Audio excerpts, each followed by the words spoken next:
greater threat to the United States of America than Russia is right now.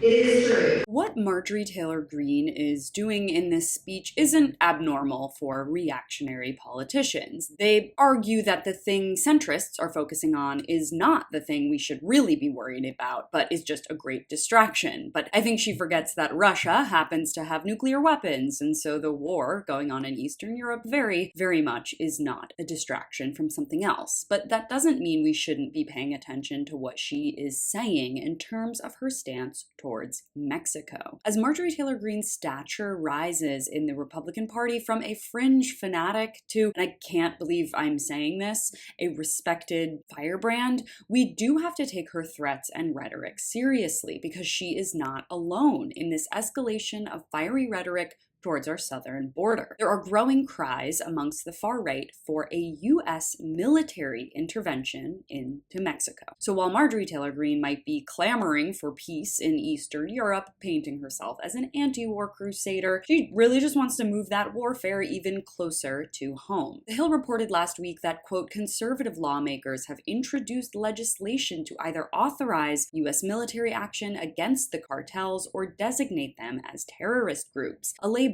that could pave the way for military force. Trump himself, in campaign speeches, is promising to, quote, deploy military assets to inflict maximum damage on Mexican cartel operations. A full-scale invasion of Mexico is still a very fringe right-wing idea, but it's definitely gaining more traction day by day, with pretty much every major GOP 2024 candidate increasingly taking a harsh line towards the border. And if that's the message on Republican candidates' lips going into 2024, it's not going to be that hard to convince right-wing voters that full-scale invasion of Mexico is necessary.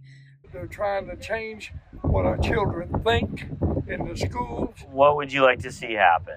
I'd like to get back like it was in the 60s. Before all the civil rights stuff? Before all the civil rights stuff. So you would like to see things go back to before the civil rights movement? Oh, yes. Oh, yes. You know, where people have their freedom in this country. Well, certain groups didn't have as much at the time, right? Right. They didn't have as much at the time. But we still got to get back where this country stands up for this country. We all know Republicans, even and especially those who don't actually live in border states, have a lot of thoughts on immigration and the belief that we need to seal our country off from immigrants. So it's not exactly a leap to say that with more and more Republicans supporting the idea of invading Mexico, they will have their party members fully behind them. For more of my coverage on The Breakdown, stay right here. You can watch my latest video on a MAGA trucker freaking out over Trump by clicking on the link in the description box below. Thanks so much for watching. You can follow me on all platforms at CaroJohnson917.